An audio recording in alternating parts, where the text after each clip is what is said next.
Now, in discussing the intellectual problem of suffering, it's important that we keep in mind who has the burden of proof here. What we're considering here is an argument for atheism.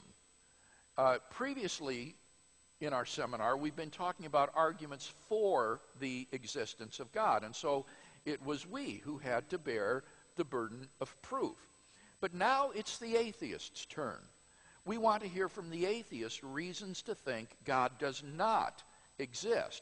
So it's the atheist who has to shoulder the burden of proof here. It's up to him to give us an argument leading to the conclusion, therefore, God does not exist. This is important because all too often believers allow unbelievers to shift the burden of proof onto the believer's shoulders.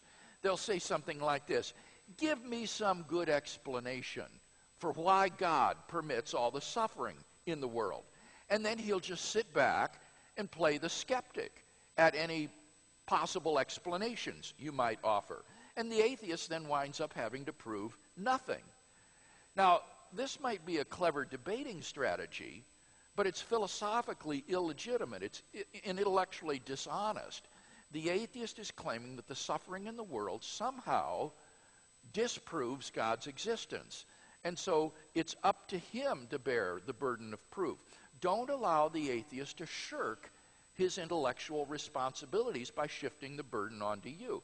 He's the one who claims that the coexistence of God and the evil in the world is somehow problematic, either impossible or improbable. So it's up to him to give the argument and to support its premises.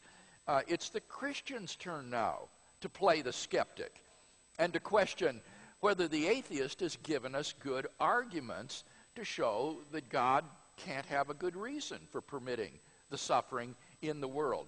You need to insist that the atheist bear his share of the burden of proof when it's his turn to present arguments against God's existence.